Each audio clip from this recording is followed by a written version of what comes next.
Oi, gente. Tá gravando? Eu vou ter que confirmar, perdão. Tá gravando. Oi, gente. Tudo bem com vocês? Espero que estejam bem. Hoje a gente vai dar seguimento, né, à Primeira República. Falei para vocês na aula passada que a gente ia fazer 3 aulas. Vai ser assim mesmo. Confesso que vi quando eu tava fazendo essa segunda aula que dava para eu encher vocês de assunto e fazer em 2 aulas, mas, né, é muito melhor ser algo mais leve e fazer em 3 aulas. Então, semana passada a gente falou só de República da Espada. Essa semana a gente entra em República Oligárquica, né? Que é a República do governo de poucos, porque oligarquia significa isso. E próxima aula a gente termina, porque vocês vão ver que são vários presidentes. Mas enfim, vamos dar uma adentrada, né? Como eu falei, são 11 presidentes e são em 36 anos, então vai ser de 1894 até 1930 que a gente vai ter esse período que a gente chama de república oligárquica. São vários presidentes, óbvio que a gente não vai conseguir falar detalhadamente de cada um, mas eu vou tentar, na verdade eu vou passar de um por um e falar tipo, o que aconteceu em tal presidência que é o mais chamativo, que poderia de fato cair no vestibular, tudo bem? A gente vai começar falando da política dos estados, política dos governadores, perdão, a política do café com leite e tal, e depois vai adentrar nos presidentes, começando pelo primeiro presidente civil, que vai ser o Prudente de Moraes, em 1894. Mas, como eu falei, eu fiz uma inversão na folhinha do Alei, como ele passava a aula. Pelo que eu entendi, ele passava a política dos governadores e todo esse clima no final, que seria tipo na terceira aula, para poder complementar. Só que eu vi, né, comecei a pensar que essa política dos governadores, a política do café com leite, coronelismo, ele vai se dar durante todo esse período. Então, acho que seria um pouco mais interessante passar esse conceito, porque basicamente essas políticas são o contexto desses presidentes. Então, eu acho que vai dar até um pouco mais de sentido para vocês irem vendo como esses presidentes foram eleitos e como eles chegaram ao cargo deles, né? Então, eu acho mais interessante começar por isso, eu espero que não confunda. Mas vamos começar. O que é a política dos governadores? Lembrando que República Oligárquica e a política dos governadores, que é um dos pontos, assim, assuntos mais principais da República Oligárquica, é um dos assuntos que mais de fato cai no Enem. Então eu sugiro que vocês prestem muita atenção de verdade nesse contexto. E assim, não vou falar que precisa decorar nome de presidente, não, gente. É mais política dos governadores, política café com leite, voto de cabresto, coronelismo, as revoltas que vão acontecer, que eu vou explicar para vocês. Então, é legal que vocês saibam, sim, o contexto. Mas, enfim, a República Oligárquica, né, ela nada mais nada menos vai do que representar um governo de poucos. Ou seja, os presidentes, a política existente da época, eles não vão governar para o país, eles vão governar para a elite. Os planos, a economia que eles vão projetar é sempre visando o bem da elite. E a política dos governadores, ele era um arranjo político que garantia a governabilidade. O que é governabilidade? É quando esse líder, né, que agora a gente está falando do presidente, o presidente do país consegue de fato governar, ele consegue aplicar leis. Então eu falei na última aula para vocês, comentei com vocês, que o que acontece num sistema que tem os 3 poderes, né, que é o executivo, o legislativo e judiciário, o que acontece é que o legislativo vai ter um pouquinho mais de predominância, porque no final é ele que vai aprovar as leis e são as leis que vão determinar como o país vai se dar, né, gente? Então, não só aprovar a Constituição, mas vai aprovar a emenda constitucional e, enfim, inúmeras leis e etc. O que importa é que para um presidente sempre botar em prática o plano dele, a política dele, ele tem que ter apoio de toda a Câmara, de todos os governadores dos estados, vai ter que ter apoio para poder governar, entende isso? É muito difícil quando um presidente tenta governar com uma oposição muito forte. Isso acontece com Floriano Peixoto, por exemplo, com Marechal Deodoro. Eles não vão conseguir implementar nada e vocês vão ver que em muitas situações eles vão se ver na necessidade de aplicar um autoritarismo, então estado de sítio, esse tipo de coisa. Porque, de fato, se você tem uma oposição muito grande, você não consegue governar. Então, beleza. O que vai acontecer?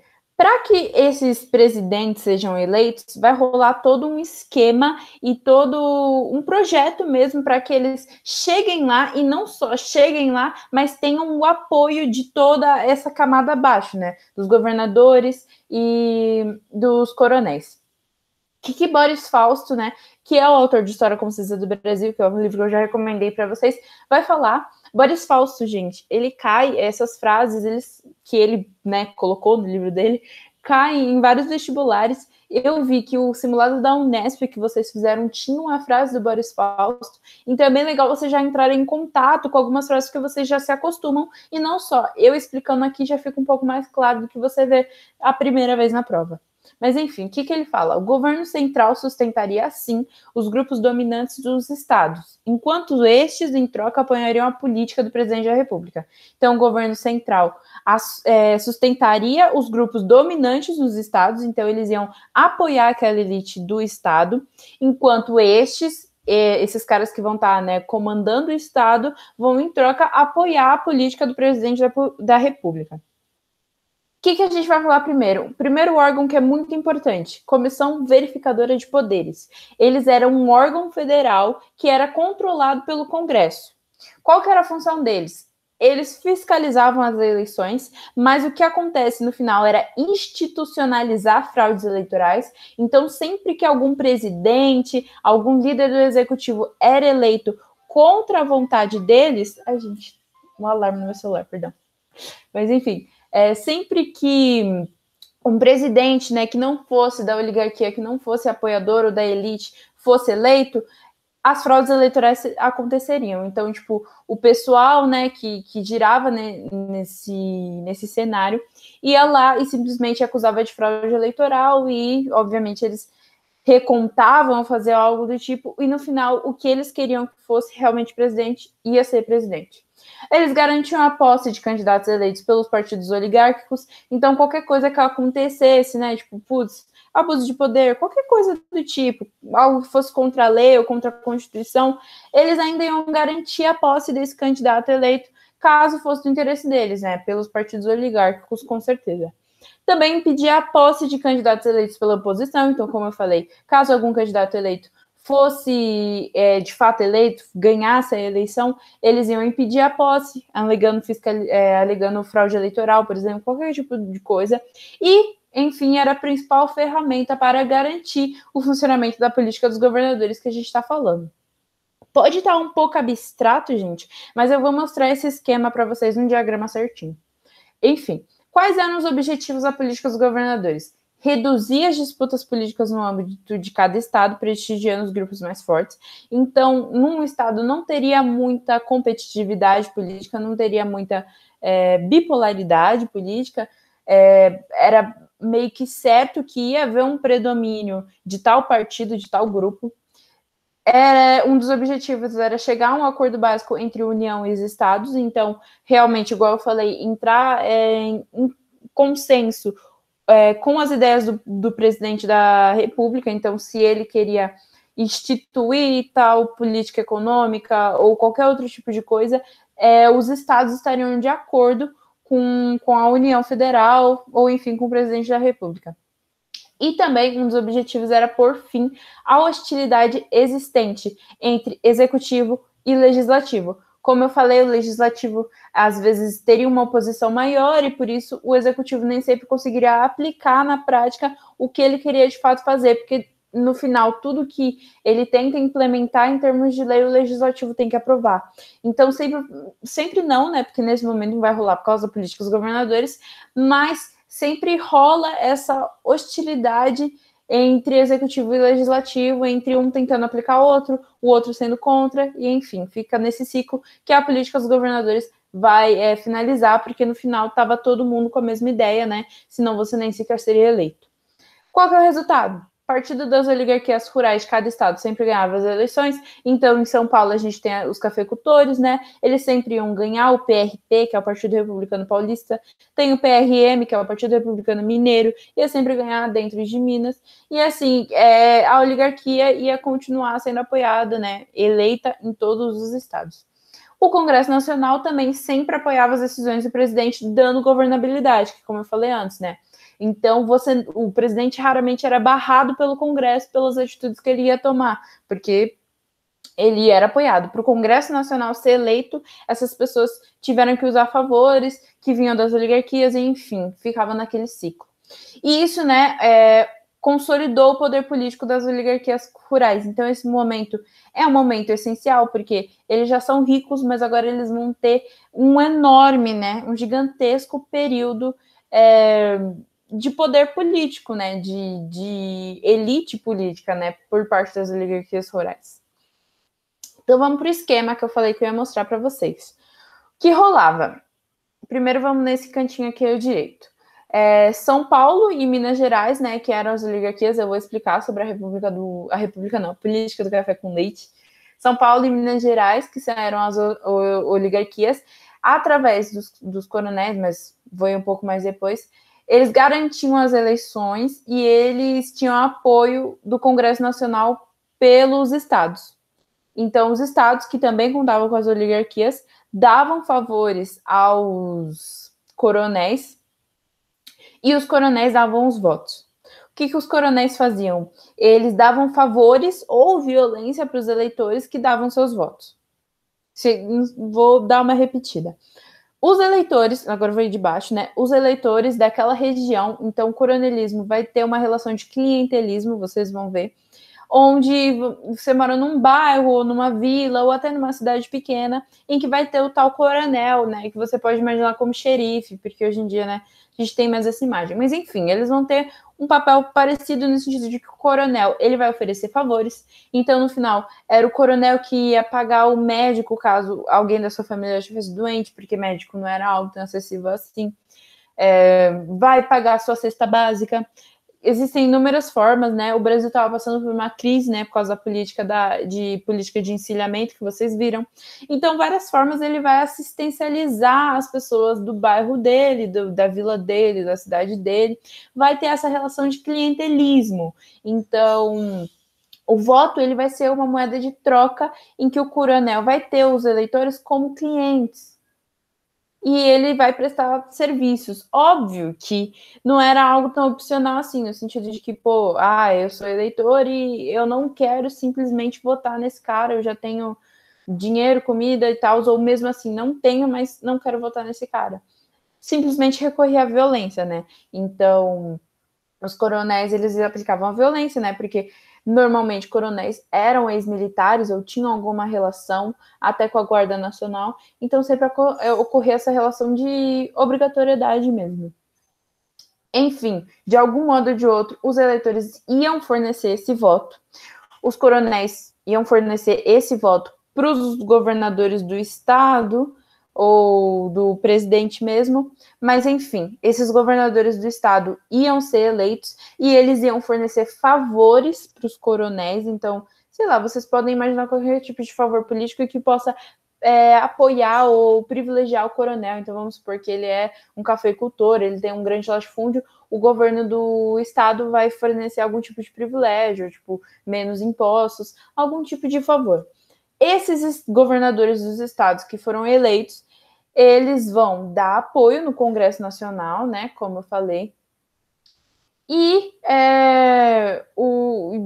vão apoiar também a presidência que vai rolar entre São Paulo e Minas Gerais por causa da política do café com leite.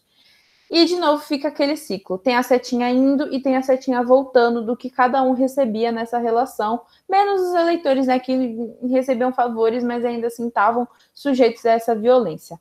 Tem os níveis também, né? Os coronéis normalmente agiam dentro dos municípios, né, vilas, cidades. Eram regiões, eram situações locais pequenas, viu, gente? Ai, perdão. Deixa eu arrumar aqui a câmera. Os governos dos estados falam do nível estadual e São Paulo e Minas Gerais a gente fala da União Federal, né? A gente fala de um nível do executivo. Como que a República vai se garantir? Continuando isso que a gente está discutindo. O voto, como eu falei, ele era entendido como uma moeda de troca, no sentido de que vão haver vários atos, várias medidas realmente que vão acontecer durante esse período, que são muito famosas e que, como eu falei, caem no vestibular. Tem a política do café com leite, que basicamente era um acordo entre Minas Gerais e São Paulo para a eleição do presidente. Então, cada período eleitoral, cada 4 anos, não sei, o Minas ia, por exemplo, indicar um presidente e São Paulo ia apoiar, e no próximo São Paulo ia indicar um presidente e Minas ia obrigatoriamente apoiar. Assim, eles ficavam no ciclo entre presidentes que ambos concordavam. É importante dizer também que os presidentes não necessariamente eram mineiros e paulistas, viu, gente? Eram gente que os mineiros deviam nomear ou que os paulistas deviam nomear, e o outro, portanto, ia ter o seu apoio. Minas era tão rica quanto São Paulo, tão rica não, gente, mas Minas já tinha uma elite muito consolidada por causa do ciclo do ouro, e São Paulo já estava, né, em, como que eu posso dizer, extrema riqueza por causa do cafeiculturismo, né? Eles estavam muito no auge do café, era o ciclo do café que a gente chama, né? Então, eles estavam realmente no auge, era essa palavra que eu queria lembrar. E por causa disso, além disso, Minas também tinha um eleitorado muito grande. Entre 2 a 5% da população votava, por causa de vários requisitos. Então, você precisava ser homem, maior de 21 anos, precisava ter um determinado número de renda, precisava não ser analfabeto, então você tinha que saber ler e escrever. Tinham essas qualidades, e acontecia que Minas tinha um grande eleitorado, era um dos estados, né, que tinha um grande público que realmente votava. Isso era muito forte, porque no final, né, no final de tudo, os presidentes que eram eleitos, eles eram eleitos em sua maioria por Minas, né, porque eles dependiam muito de Minas Gerais para serem eleitos, porque era um eleitorado muito grande. E aí, né, eles acabaram fazendo esse acordo, porque, né, Minas já era uma elite, tinha o PRM, né, Partido Republicano Mineiro, e eles já eram elite, e aí eles já tinham um eleitorado grande, e São Paulo já era a grande elite também, dominante do país. Então eles acabaram se unindo e fazendo, né, esse ciclo de presidentes entre mineiros e paulistas. A gente tinha o voto de cabresto, que é basicamente a definição do que, como que eu posso dizer? A definição do coronelismo, que é no sentido de que o coronel prestava os favores, né, prestava algumas coisas benéficas para os eleitores, então troca de comida, troca de assistencialismo em geral, troca de assistência médica, como eu falei, vai oferecer todo esse tipo de coisa para que as pessoas votem no tal candidato. Aí você pensa, putz, mas como que eles sabiam? Nessa época, gente, eu tenho que lembrar para vocês que o voto era aberto, então ele não era secreto. Todo mundo podia saber em quem você votou. Por isso mesmo que também existia o curral eleitoral, que era necessariamente quando vários coronéis, ou sei lá, pessoas responsáveis, iam, né, aludiam ao barracão onde os votantes eram mantidos sob vigilância e ganhavam uma boa refeição, dali só saindo na hora de depositar o voto, que recebiam no envelope fechado diretamente na urna. Então, o que tá querendo, o que eu li aqui, né? As pessoas ficavam presas dentro de um lugar, normalmente recebiam alimentação, coisas um pouco mais chiques, né, uma alimentação melhor, mas enfim, ficavam presas lá. O cara, né, o coronel, ele dava já um envelope fechado com o nome do candidato que eles iam votar, já um envelope fechado, e essa pessoa simplesmente esperava até, né, a hora que tinha que votar e colocava na urna.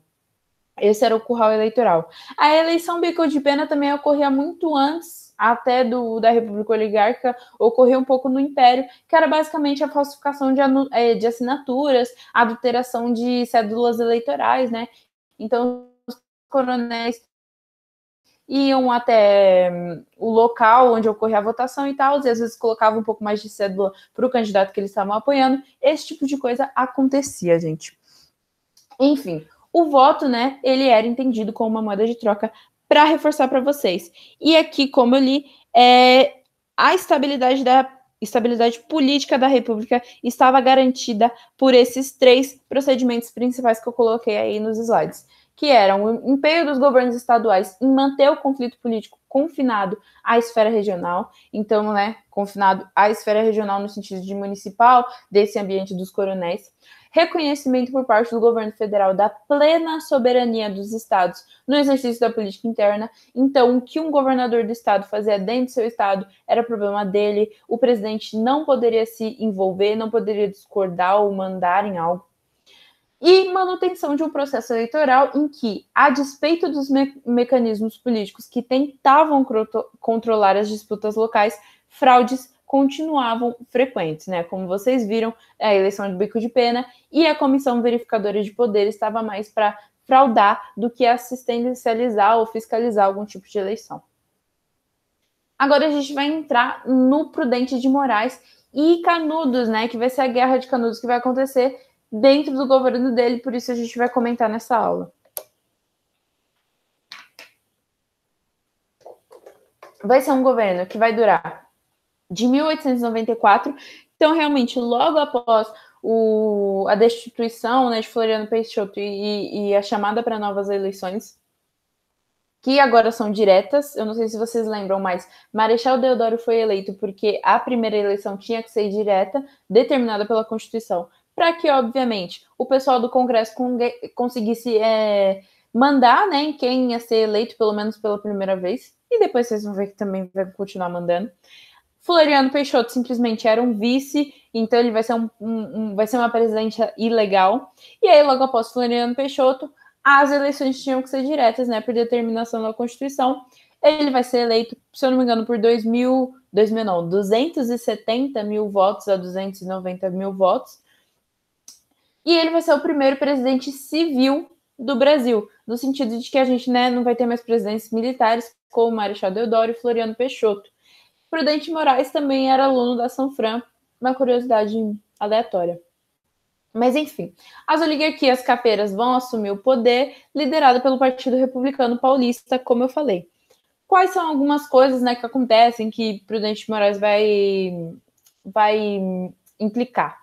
Ele vai afastar do governo todos os grupos que apoiavam o Floriano, né? Porque o Floriano tinha um grupo de apoio que, obviamente, era um pouco mais autoritário como ele, e não só isso, bem mais militar. O Prudente de Moraes, ele era não totalmente contra o militarismo, né, gente? Tanto que o vice-presidente dele vai ser um cara que apoiava Floriano. Só que o que acontece é que nessa época as chapas de presidente e vice-presidente eram separadas. Então, você elegia o presidente e você elegia o vice-presidente separadamente. Não é igual hoje em dia que é tudo junto. Então, o que acontece é que o vice dele vai ser um vice golpista até, mas vai ser um vice que apoiava o Floriano, por exemplo, mas ainda assim ele vai tentar retirar alguns ministros que eram militares e etc., porque ele, como civilista, realmente viu um problema na militarização da política.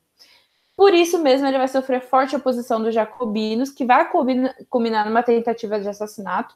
O que acontece é que os jacobinos, como a gente falou, eram apoiadores do Floriano. E o Prudente Moraes, logo após o fim da Revolta de Canudos, era num evento para prestigiar o exército que havia derrotado o Prudente Moraes, que havia derrotado a comunidade de Canudos. Nesse evento, ele vai sofrer uma tentativa de assassinato, né?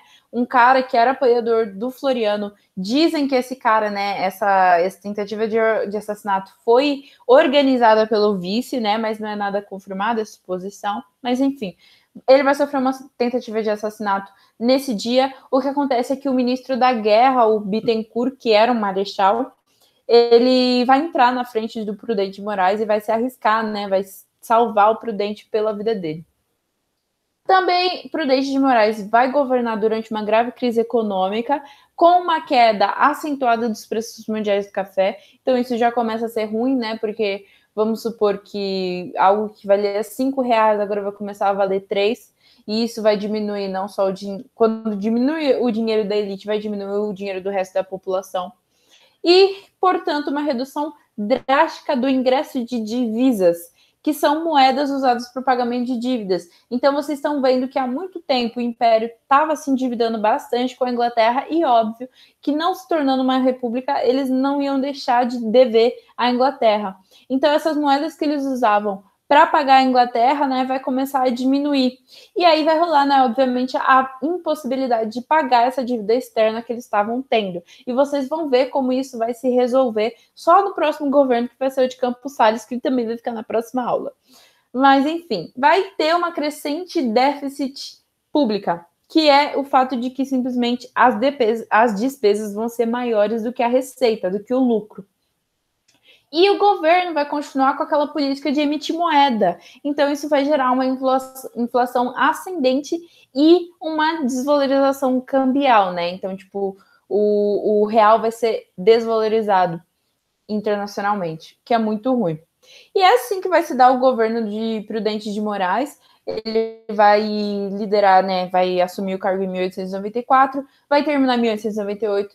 É importante dizer, não é importante, na verdade, porque eu nunca vi isso cair em vestibular, mas durante um certo período do governo dele, ele vai ter que sair do cargo dele porque ele vai ficar muito doente. E vai ser logo antes da tentativa de assassinato dele. Mas, enfim, o importante é que ele vai realmente ter que sair do governo durante um tempo e o vice dele vai entrar como se fosse presidente. Mas vamos esperar revolta de Canudos de fato. Revolta de Canudos vai acontecer na Bahia. Vai ser um território que era a fazenda de Belo Monte, se eu não me engano, mas tenho quase certeza. Vai ocorrer entre 1895 a 1897, então vocês veem que é realmente dentro do governo de Prudente Moraes, e é uma rebelião sertaneja de caráter messiânico, no sentido de que é uma rebelião, acho que vocês entendem isso, é um grupo organizado, né, para se revoltar contra o governo, não exatamente se revoltar, vocês vão ver, sertaneja do interior e tal, de caráter messiânico no sentido de Antônio Conselheiro. Quem era Antônio Conselheiro? Antônio Conselheiro teve várias carreiras durante a vida, vários trabalhos. Eu acho que o último deles era um caixeiro viajante e tal. Só que o que acontece é que ele vai achar esse terreno, esse espaço de Belo Monte vazio e vai criar essa comunidade. Ele vai ir lá para construir uma igreja e vai começar a viver lá e não só viver sozinho, mas como começar a cultivar uma sociedade em que as pessoas viviam, né, em várias casinhas e tal. E o alimento e qualquer tipo de economia, ele era social, ele era de todos. Então, eles vão começar a fazer várias plantações lá, e todo mundo vai trabalhar nessa plantação, e toda a alimentação dessa plantação vai ser deles, e eles vão começar a criar cabras, né, em que você pode usar o couro da cabra, o leite da cabra, o queijo da cabra. O couro da cabra vai chegar a ser exportado para os Estados Unidos, então eles vão começar a crescer assim, tanto popularmente quanto economicamente. E o que acontece é que o Antônio Conselheiro vai tomar, né, essa imagem de líder e ele criticava a República, principalmente a separação de igreja e Estado. Ele era um grande religioso, ele era um beato, porque ele não tinha relação nenhuma propriamente com a igreja, ele não era padre nem nada, mas ele gostava muito da igreja e tal, pregava a palavra da igreja, tanto que ele foi para lá, para Monte Belo, para criar uma igreja e tal, só que o que acontece é que isso vai virar o Arraial de Canudos, né, que é essa comunidade que eu estava descrevendo para vocês. E o Antônio Conselheiro, ele vai ter uma imagem de salvador dessa comunidade, porque o meio socioeconômico do sertão nordestino era de não só intensa religiosidade cristã, né, como vocês estão vendo, mas também com uma miséria social muito agravada pela seca. Tanto que, se vocês forem ver nessa época, em 1878, lá no Ceará, 100 mil pessoas morrem por causa da seca. Não só isso, vai rolar um desamparo do Estado. Então, assim, ninguém vai ligar, ninguém de São Paulo, Minas Gerais, que era elite rica, vai ligar para isso. Isso vai gerar fome, desnutrição, morte prematura e analfabetismo, né? E a Bahia, né, vai estar vivendo nesse regime de latifúndio. Então, vai rolar, obviamente, coronelismo, violência e exploração do trabalho. Isso vai fazer com que, como eu disse, Antônio Conselheiro tenha uma imagem de Salvador. Ele vai criar esse território onde todo mundo come, né? Essa plantação geral em que todo mundo trabalha e se alimenta do que plantou. Também trabalha com a criação de cabras e vai trazer como eu falo? Sei lá, eles não vão cobrar impostos. Então a Arraial dos Canudos vai trazer aquela imagem de terra sem lei, porque ninguém vai pagar imposto nem nada, vai ficar uma comunidade sozinha, meio que sem relações, né, com o resto do Brasil. A comunidade de Canudos vai crescer tanto que vai chegar a ter entre 20 a 30 mil pessoas. E assim, vai ser marcada por laços de solidariedade, né? Como eu falei, as terras vão ser de uso coletivo, então todo mundo trabalha para plantar e todo mundo colhe. Também vai ter escolas e a oposição vai ser os latifundiários e até a própria igreja, né? Porque, como eu falei, eles não vão cobrar impostos e nem vão querer pagar impostos de fora, né? Porque vão começar a cobrar, eles vão ficar, putz, vocês querem, assim, vocês nunca ajudaram a gente, como eu falei, vai ter um desamparo total do Estado, e agora vocês querem cobrar impostos. Então, assim, não vai rolar. O que vai acontecer? Vai acontecer que as prefeituras ao redor já vão ficar insatisfeitas, né? Como vocês estão vendo, Canudos vai começar a crescer muito e vai começar a ter uma população que, assim, vai ser a maior da Bahia, tirando Salvador, quer dizer. Então, Salvador vai ter, tipo, entre 200 mil pessoas, mas o resto das cidades da Bahia vai ser muito pequeno em relação a Canudos. Então ela vai começar a ter, né, muita fama e vai passar, e todo mundo vai começar a ver. E não só isso, todo mundo, né, que trabalha em fazendas abusivas, né, com aqueles senhores de engenho e tal, vai querer ir para o Canudos, vai querer cultivar a própria terra em Canudos e ponto. Então, obviamente, vai começar a desagradar as elites ao redor e tal. Vai acontecer uma coisa em que eles vão encomendar uma madeira de uma cidade que era a cidade de Juazeiro para fazer uma nova igreja, uma igreja maior, né, daquela que o conselheiro tinha criado no início, e eles não vão entregar essa madeira. O que acontece é que a sociedade, a comunidade de Canudos vai cobrar, né? Vai, tipo, simplesmente dar uma cobrada leve, tipo, nossa, a gente pagou pela madeira e a gente quer que seja entregue. E aí, nisso, eles já vão, tipo, criar a ideia de que Canudos queria atacar as cidades. Canudos queria ir até, por exemplo, o Rio de Janeiro, dominar o Brasil e dar um golpe monarquista, por exemplo, que vocês vão ver muito, vocês não, né? Mas o que vai rolar muito é que a imprensa do Rio de Janeiro vai popularizar muito o ato de que Canudos que era monarquista, por exemplo. E apesar de conselheiros, sim, criticar a República, né? Eu imagino que até, gente, República era algo totalmente novo para eles e quando eles chegam é algo totalmente elitista, em que todo mundo tá lá se revezando, mas ninguém pode eleger de falta alguém e eles tomam medidas que simplesmente estão cagando para toda aquela área da Bahia, que estava passando de fato por uma seca. Então, eles vão criticar de fato a República, mas eles não são monarquistas, eles não eram, só que a imprensa e todo esse pessoal que era contra Canudos vai propagar essa ideia. O que vai acontecer? O governo federal vai se ver nessa situação. Quem vai fazer as primeiras expedições é aquele vice que eu falei para vocês, que não era de fato Prudente Moraes. Só que o que vai acontecer é que o governo inicialmente vai mandar uma tropa de 100 pessoas e eles não vão conseguir derrotar. O pessoal de Canudos vai ser muito forte e também muito populoso, né? A gente está falando de 20 a 30 mil pessoas e todo mundo vai participar. Eles faziam muito emboscadas, então, tipo, todo mundo se escondia. Não sei se vocês já viram Bacurau, mas... nem sei se eu devo dar spoiler. Mas eles vão ser invadidos e o que acontece é que todo mundo de Bacurau vai se esconder dentro das casas e aí quando o pessoal achar que não tá com ninguém, todo mundo ataca. Eles faziam esse tipo de coisa em Canudos. E, enfim, vão mandar 100 pessoas. Eles vão... obviamente, esse exército de 100 pessoas vai ser derrotado. Depois, eles vão mandar 600 pessoas. Esse exército de 600 pessoas vai ser derrotado. E depois eles vão mandar ainda um exército de 1.300 pessoas, junto de um coronel super importante. E esse coronel, ou major, era Major Febrônio, ele ainda vai ser morto. Então eles vão conseguir derrotar todo esse pessoal.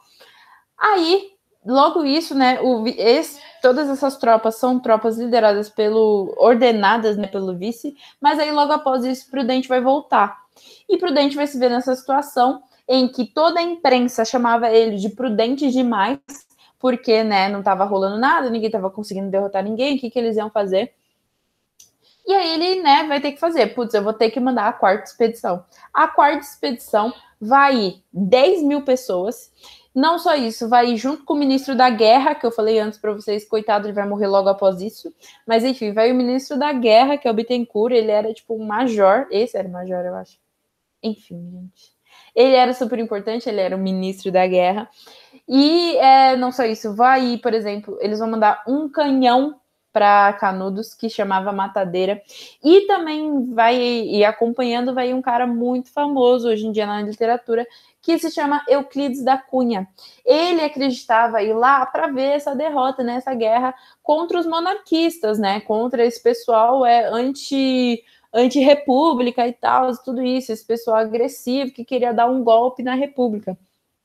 E ele vai chegar lá e vai ver que é um povo extremamente humilde e que simplesmente queria viver, que estava tentando resistir depois de tanto desamparo do Estado, né? Então, eles simplesmente estão querendo se garantir enquanto comunidade, né, gente? Durante todo esse tempo, eles estavam sendo atrofiados por tanta coisa, né? Por seca, por fome, por muita coisa. E agora que eles se uniram, eles só queriam defender a própria comunidade.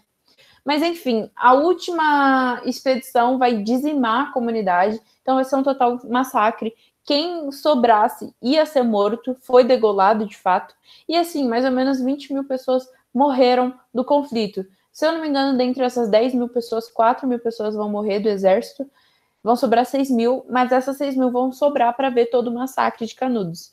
Então, Euclides da Cunha, que ia lá defendendo, por exemplo, o governo, ele vai voltar e vai ver a atrocidade que foi simplesmente Canudos. O massacre que o governo federal aplicou nessa região.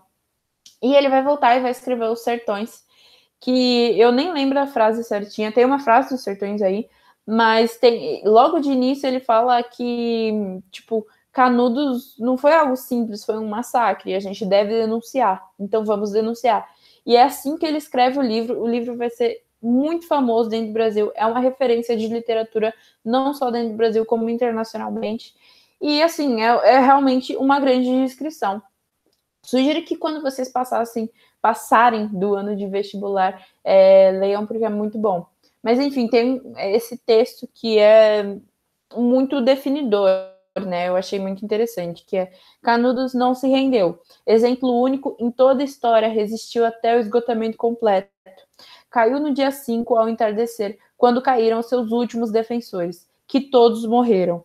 Eram 4 apenas, um velho, 2 homens feitos, uma criança na frente dos quais rugiam raivosamente 5 mil soldados. Então, né, fica um pouco pesado esse massacre que o governo aplicou em cima de toda essa comunidade. E assim, essa é a primeira das revoltas, né? Aqui a gente intitula popularmente Guerra dos Canudos, mas que vai acontecer esses momentos sociais que vão ocorrer durante a República Oligárquica. E agora vamos para as questões. Vamos treinar um pouquinho o conteúdo e tal. Vai ter, acho que todas as questões são do Enem, para vocês verem o quão importante é. Fiz questão também que fossem questões do Enem, porque se cair esse ano, né, ou quer dizer, ano que vem, vocês também já estão acostumados do estilo de como o Enem cobra a República Oligárquica. Mas vamos lá. Completamente analfabeto, ou quase, sem assistência médica, não lendo jornais nem revistas nas quais se limita a ver figuras, o trabalhador rural, a não ser em casos esporádicos, tem o patrão na conta de benfeitor. No plano político, ele luta com o coronel e pelo coronel. Aí estão os votos de cabresto, que resultam em grande parte na nossa organização econômica rural. Aí o Enem fala, né? O coronelismo, fenômeno político da Primeira República, de 1889 a 1930, tinha como uma de suas principais características o controle do voto, que limitava, portanto, o exercício da cidadania. Nesse período, esta prática estava vinculada a uma estrutura social, que aí tem as alternativas. A. Igualitária, com um nível satisfatório de distribuição de renda. Que, mais uma vez, a gente, isso não vai rolar. O Brasil está passando por uma crise. E, assim, é engraçado que vocês vão ver que em quase todos os momentos da história o Brasil estava passando por uma crise por inúmeras razões. Então, tipo, vocês vão ver que daqui a pouco a gente vai ver que a crise de 29 vai chegar no Brasil, né? Mas, enfim, não vai rolar um nível satisfatório de distribuição de renda, não só porque o Brasil estava passando por uma crise, mas porque as oligarquias estavam um pouco interessadas nisso. B, estagnada, com uma relativa harmonia entre as classes. O que não, gente. Só porque existia um clima mais autoritário do que harmônico, no sentido de que a elite mandava e era isso e ponto. Eles já tinham o poder econômico, agora eles tinham com certeza total poder político. A gente não está falando nem mais de monarquia, em que tinha nobreza e tal, e o rei, ele não necessariamente tinha que obedecer a elite brasileira. Agora a gente está falando de uma elite brasileira que é ativamente a política. Mas, enfim, ser tradicional, com a manutenção da escravidão nos engenhos como forma produtiva típica. Não vai rolar manutenção, né? A escravidão vai de fato acabar, então a gente não está falando desse momento. A escravidão, a manutenção da escravidão ocorre em 1888, durante o Segundo Império, e não vai ser uma estrutura social tradicional, porque a gente vai ter o advento do coronelismo e tal. D. Ditatorial. Perturbada por um constante clima de opressão mantido pelo exército e polícia.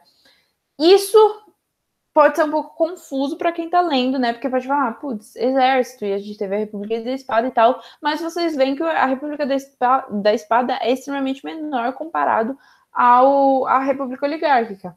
Então não vai ter uma opressão mantida exatamente pelo exército e não exatamente um clima ditatorial, né? Mais elitista, eu diria.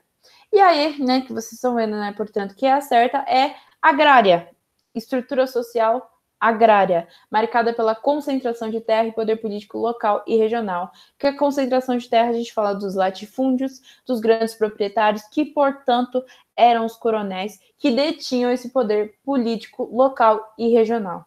Então, aí é a correta. Agora a gente tem outra questão do Enem. Tem 2 textos. Essa questão é muito mais de interpretação, gente. Vocês não precisavam resolver ela nem tanto com conhecimento de história. Mas vamos ler. Texto 1. Canudos não se rendeu. Exemplo único em toda a história, resistiu até o esgotamento completo. Vencido palmo a palmo, na precisão integral do termo, caiu no dia 5, ao entardecer, quando caíram os seus últimos defensores, que todos morreram. Eram 4 apenas, um velho, 2 homens feitos e uma criança, na frente dos quais surgiam raivosamente 5.000 soldados. Vocês já ouviram falar nesse texto, né? Texto 2. Na trincheira, no centro do reduto, permaneciam 4 fanáticos sobreviventes do extermínio. Era um velho, coxo por ferimento e usando o uniforme da guarda católica, um rapaz de 16 a 18 anos, um preto alto e magro e um caboclo. Ao serem intimados para deporem as armas, investiram com enorme fúria. Assim estava determinada e de maneira tão trágica a sanguinosa guerra, que o banditismo e o fanatismo traziam acesa por longos meses, naquele recanto do território nacional. Aí vem a pergunta. Os relatos do último ato da Guerra de Canudos fazem uso de representações que se perpetuariam na memória construída sobre o conflito. Nesse sentido, cada autor caracterizou a atitude dos sertaneiros, respectivamente, como fruto da. O que esse, né, caso vocês tenham alguma dificuldade para decifrar o que a questão está pedindo? Ele está falando que tem 2 relatos, né, da Guerra do Canudos, que fazem uso de representações que se perpetuariam na memória construída sobre o conflito. E aí ele fala que cada autor caracterizou atitudes dos sertanejos de cada jeito. Não sei se vocês conseguiram notar, mas teve um tom diferente no texto. E aí, qual que seria esse tom, né? A. Manipulação e incompetência. Não, o texto 1, assim, o texto 2 até pode coisar como incompetência, né? Mas o texto 2, ele ainda não fala que eles foram ruins, que eles eram super bons, só que incompetentes, né? Não serviram para nada. E o texto 1 não fala de pessoas manipuladoras de forma alguma. Aí B, ignorância e solidariedade. O texto 1 não fala de ignorância de forma alguma, até porque não tem relação com saber nem nada, e solidariedade também não é abordada no texto 2, de forma que ninguém fala de, putz, ele se salvou pelo outro, ou um pelo outro, nada disso. C, hesitação e obstinação. Não houve hesitação, tanto que a gente começa o primeiro texto com Canudos não se rendeu. E texto 2 é obstinação, que também não fala de ninguém obstinado, né? Ele lista as pessoas como fanáticos. Cadê? Banditismo e fanatismo traziam acesa por longos meses. Mas enfim. D, esperança e valentia. A D é a que mais confundiria no caso, né? que traz uma... Só que o texto 1, ele não fala exatamente de uma relação de esperança. Não eram pessoas que ainda tinham, assim, os 4 que sobraram, eles não tinham esperança de ganhar a guerra. Era outro sentimento, que eu vou denominar mais tarde. E valentia também não é no texto 2, porque ele justamente está, né, na trincheira, no centro do reduto, permaneceu 4 fanáticos sobreviventes do extermínio. E aí, velho, coxo por ferimento, rapaz de 16 a 18 anos, preto alto, caboclo, ao serem intimados para deporem as armas, investiram com enorme fúria. Então, não é valentia exatamente, porque ele está chamando de banditismo e fanatismo, então não é. Então, vocês veem que também é AE, que é bravura e loucura, porque realmente, o texto de Canudos não fala que essas pessoas estavam exatamente esperançosas, mas eles estavam com braveza, coragem o suficiente de permanecer a ponto de ser 4 pessoas contra 5 mil soldados, entendeu isso? E tá como loucura mesmo. Tem mais palavra para ser sinônimo de loucura do que fanatismo? Então, a todo momento ele fala isso, né? Ele fala de velho coxo por ferimento, de banditismo e fanatismo. Então, é a correta. Aí agora a gente tem mais uma questão do Enem, última questãozinha, gente, já vamos acabar, que é do Enem cancelado de 2009. Não sei se vocês sabem, eu nem vou lembrar. Vocês sabem dessa fofoca? A USP, ela se candidatou, né? Ela se nomeou, se propôs a participar do Enem como forma. Então, tipo, antes você só podia entrar na USP pela FUVEST. Em 2009, a USP pela primeira vez falou que agora iam destinar algumas vagas para o Enem, né? Para o SISU. E logo nesse ano, o que acontece? O Enem simplesmente é vazado. Então, vazaram o Enem antes de sair, de fato, de ser o dia da prova. E aí ele foi, obviamente, cancelado. Mas, enfim. A figura do coronel era muito comum durante os anos iniciais da República, principalmente nas regiões do interior do Brasil. Normalmente, tratava-se de grandes fazendeiros que utilizavam seu poder para formar uma rede de clientes políticos e garantir resultado de eleições. Era usado o voto de cabresto, por meio do qual o coronel obrigava seus eleitores de seu curral eleitoral a votarem nos candidatos apoiados por ele. Como o voto era aberto, os eleitores eram pressionados e fiscalizados por capangas para que votassem de acordo com os interesses do coronel. Mas recorria-se também a outras estratégias, como compra de votos, eleitores fantasma. Eu não citei, gente, mas também existiam eleitores fantasmas, em que, como o registro, né, a gente está falando de 1800, quase 1900, o registro de pessoas era algo muito lento, demorado, não era algo assim tão óbvio. Então, às vezes, tipo, eu sou a Camila e eu tinha uma tia, minha tia Maria morreu. Eu vou pegar e vou votar pela minha tia Maria, porque ainda nem foi registrado que ela morreu, e vai contar. Então, assim, isso acontecia, eleitores fantasmas, troca de favores, fraudes na apuração dos escrutínios e violência. Aí ele pergunta, com relação ao processo democrático do período registrado no texto, é possível afirmar que A. O coronel se servia de todo tipo de recursos para atingir seus objetivos políticos, que é a alternativa certa.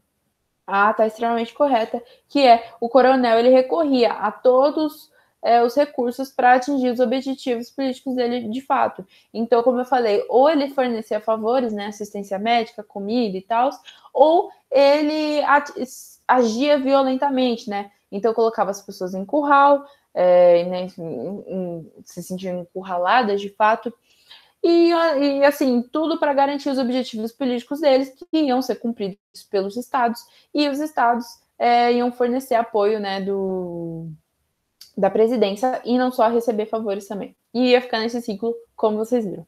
B. Vamos corrigir, né, o resto porque está errada. O eleitor não podia eleger o presidente da República. Sim, a gente já está falando de uma eleição direta, então ele podia sim. Só que o que acontece é que no final ele não era de livre, espontânea vontade, porque normalmente era algo demandado pelo coronel. C. O coronel aprimorou o processo democrático ao instituir o voto secreto. Não vai rolar voto secreto nenhum nessa época, desde 1889 até 1930. Isso não vai ocorrer. E vai demorar um tempinho, porque depois era Vargas, é uma ditadura, né? Então, voto secreto não está em assunto. E coronel, gente, coronel é o oposto de processo democrático. Então, nunca relacionem as duas coisas, os dois termos de forma alguma. O eleitor era soberano em sua relação com o coronel. Também são coisas um pouco contrárias umas às outras. O coronel sempre era subordinado à opinião, ao que o coronel mandava que ele votasse. Então, não existia relação de soberania entre do eleitor para o coronel, sim, do coronel para o eleitor. E os coronéis tinham influência maior nos centros urbanos. Isso, se alguém não sabe exatamente, pode ficar um pouco confuso. Isso não vai acontecer, gente, porque o coronel ele tinha uma abrangência maior no rural, na área rural de fato. Porque eles eram latifundiários, gente. Eles eram os grandes proprietários. Então, eles agiam nesse espaço um pouco mais precário, um pouco mais distante dos espaços urbanos de fato. Entendem por quê? Não sei se eu deixei um pouco claro, mas no sentido de que eles vão ser essa figura da vila, como eu falei antes. Por isso que eu não quis só dar o. Ai, coronel era o cara da cidade, porque aí vocês poderiam imaginar o cara de São Paulo, por exemplo. E não, ele era o cara daquele espaço rural, de gente que não era valorizada pelo Estado de forma alguma. Então, como eu falei, assistência médica, assistência alimentar, de fato, quem ia dar a cesta básica do mês era o coronel, porque ele tinha o poder naquela área. Ele era o grande latifundiário, ele que tinha a grande fazenda para poder dar comida para os outros. É isso, gente. Separei essas 3 questãozinhas, mas como vocês sabem, tem mais questões na lista de questões. Tá tudo incerto, vai estar tudo no cuja e tal. E é isso, gente. Muito obrigada e até a próxima aula. Me dei feliz aniversário também, porque eu tô gravando essa aula antes, como eu sempre faço. Mas dia 21 de setembro é meu aniversário. E eu também lembrei agora que dia 22 de setembro de 1897 é o dia que Antônio Conselheiro morre lá. Então ele morre durante a guerra também. Óbvio, né, gente? Todo mundo é massacrado, então é óbvio que ele morre também. Mas enfim, ele vai morrer no dia 22 de setembro. Então amanhã, né, o dia que vocês estão vendo a aula, vai ser aniversário de morte de Antônio Conselheiro. Mas enfim, gente. Tchau e até a próxima.